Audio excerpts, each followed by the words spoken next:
আসসালামু আলাইকুম। স্বাধীন বাংলাদেশ 2024 সালে তত্ত্বাবধায়ক সরকারের অধীনে যুব ও ক্রীড়া মন্ত্রণালয়ের নতুন উপদেষ্টা জনাব আসিফ মাহমুদ নির্বাচিত হয়েছে। তাকে স্পোর্টস টকিং বয়ের পক্ষ থেকে শুভেচ্ছা এবং অভিনন্দন জানাচ্ছি। বর্তমানে বাংলাদেশ ক্রিকেট বোর্ডের সভাপতি, বিসিবি সভাপতি নাজমুল হাসান পাপন এবং বাংলাদেশ ফুটবল ফেডারেশনের সভাপতি কাজী সালাউদ্দিন, এই দুজন মানুষের একজনকেও বাংলাদেশে 18 কোটি মানুষ দেখতে চায় না তাদের পদে। কিন্তু আমি চাইলেও তাদেরকে এই মুহূর্তে আসলে জোর করে রাজনৈতিক হস্তক্ষেপে আমরা সরাতে পারবো না। যদি আমরা তাদেরকে এই মুহূর্তে রাজনৈতিক হস্তক্ষেপে কিংবা জোর করে তাদেরকে সরাতে যাই, তাহলে বাংলাদেশের উপর নিষেধাজ্ঞা আসতে পারে এবং সেই নিষেধাজ্ঞা আমরা কেউ চাই না। সেই কারণেই তাদেরকে সরানোর জন্য আমাদের কিছু নিয়ম নীতি এবং প্রসেস মেনটেন করতে হবে এবং সেই প্রসেস মেনে ধৈর্যের সাথে বাংলাদেশের ক্রীড়া পরিষদ এবং ক্রীড়া পরিষদের আন্ডারে যতগুলো সেক্টর রয়েছে, যতগুলো ক্রীড়া বিভাগ রয়েছে, সেগুলোর পরিবর্তন নতুন করে প্রয়োজন, সেগুলো আমরা করব অবশ্যই ধৈর্যের সাথে। কোন প্রসেসিংয়ে আমরা করতে পারি এবং কিভাবে করলে আমাদের জন্য ভালো হয়, সেই বিষয়টা নিয়ে কথা বলবো আজকে এই ভিডিওতে।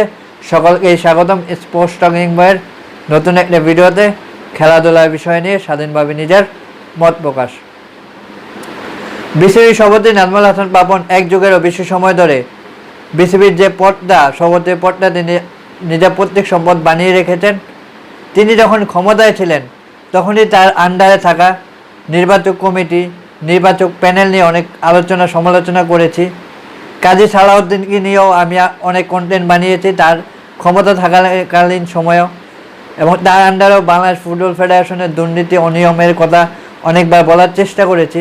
কিন্তু এই দুইজন মানুষের বিন্দুমাত্র লজ্জা নাই, এবং যেহেতু বাংলাদেশের লজ্জার ভ্যাকসিনও আবিষ্কার হয় নাই, সে কারণে এই দুজনের মানুষের কখনো লজ্জা হবে বলে মনে হয় না। এবং এই দুজন মানুষকে আমরা কেন চাই না? প্রথমত হচ্ছে, এই দুজন মানুষ দীর্ঘ সময় ধরে দুইটা বড় ক্রীড়া সংস্থার দায়িত্বে রয়েছে, একটা ক্রিকেট, একটা ফুটবল, যেটা বাংলাদেশের প্রথম এবং দ্বিতীয় জনপ্রিয় খেলা। ক্রিকেটটা বর্তমানে প্রথম এবং দ্বিতীয় হচ্ছে ফুটবল। কিন্তু এই দুইটারই বেহাল দশা। অবকাঠামো থেকে শুরু করে ক্রীড়া উন্নয়নের যতগুলো লিগ্যাল প্রসেস আছে, সবগুলোই আসলে দুর্নীতি এবং অনিয়মে ভরা, এবং তাদের মন মতো চলাচ্ছে। ভালো কোনো লোক, ভালো কোনো কোচ বাংলাদেশে আসতে পারে না, থাকতে পারে না, ভালো কোনো কিউরেটর ক্রিকেটে কাজ করতে চায় না বাংলাদেশে এসে। ফুটবলের ক্ষেত্রে একই কথা প্রযোজ্য। ফুটবলে কোনো ভালো মানের কোচ পাওয়া যায় না, বা যারা আসেন তারাও থাকতে চান না।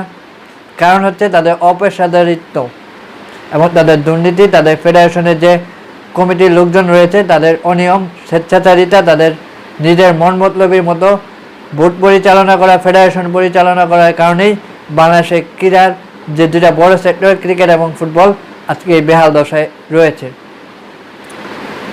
এই দুজন মানুষকে অবশ্যই পদত্যাগ করতে হবে, যেহেতু তারা এখন নিখোঁজ, তারা জনসম্মুখে আসছেন না। যদি তাদের পদটা পুনর্বহাল চায়, তাহলে তাদেরকে জনসম্মুখে আসতে হবে। আর যদি তারা জনসম্মুখে না আসে, তাহলে তাদেরকে পদত্যাগ করতে হবে। এবং তারা যতক্ষণ স্বইচ্ছা পদত্যাগ না করবেন, ততক্ষণ পর্যন্ত নতুন কোনো কমিটি গঠন হবে না। সভাপতি দুইজনকেই পদত্যাগ করতে হবে, দুইটা বোর্ড এবং ফেডারেশন থেকে। এবং তারা পদত্যাগ করার পরেই আইসিসি এবং ফিফা বরাবর একটা অ্যাপ্লিকেশন জমা দেবে জাতীয় ক্রীড়া পরিষদ বা নির্ধারিত বিসিবি কমিটি কিংবা বাফুফে কমিটি। তখন আইসিসি একটা গাইডলাইন দেবে এবং সেই গাইডলাইন অনুযায়ী নতুন কমিটি হবে। এবং এই প্রসেসিংটা করতে গেলে বাংলাদেশে একটু সময় লাগবে, এবং এই সময়টা আমাদের ধৈর্য ধরতে হবে। এবং যদি আমরা ধৈর্য ধরতে পারি, তাহলে অবশ্যই তাদেরকে সরানো সম্ভব। তাদের আমলে যে বাংলাদেশে আর কোনো সাফল্য আসবে না, সেটা আমরা সকলেই জানি, কিন্তু চাইলেও আমরা তাদেরকে সরাতে পারছি না।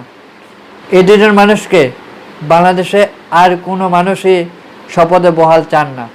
যেহেতু তাদেরকে শপথে বহাল চান না, সেহেতু তাদেরকে অবশ্যই নিজ দায়িত্বে পদত্যাগ করার জন্য আমরা আহ্বান জানাতে পারি। কারণ তাদের আমল তো আমরা দেখলাম। এখন নতুন কোনো কমিটি আসুক, নতুন কেউ পরিচালনা করুক, তাদের আমলে কতটুকু উন্নয়ন হয়, কিংবা জাতীয় ক্রীড়া পরিষদের আন্ডারে যে বাংলাদেশের ক্রীড়া সেক্টরগুলো রয়েছে, সেগুলোকে নতুন করে সাজাতে হবে, দুর্নীতি মুক্ত, পক্ষপাতমূলক মুক্ত, রাজনৈতিক মুক্ত, স্বাধীন যেটা আইসিসি এবং ফিফার গাইডলাইন অনুযায়ী স্বাধীনভাবে তাদেরকে পরিচালনা করার নতুন কমিটি করে সুযোগ দিতে হবে। তো আপনারা যারা নাজমুল হাসান পাপন এবং বাফুফের সভাপতি কাজী সালাউদ্দিনের খোঁজ যদি পেয়ে থাকেন অবশ্যই আমাদের কমেন্ট বক্সে লিখে পাঠাবেন এবং আপনাদের মূল্যবান মতামত কমেন্ট বক্সে লিখবেন। দেখা হবে নতুন কোনো ভিডিওতে, সে পর্যন্ত ভালো থাকবেন। আল্লাহ হাফেজ।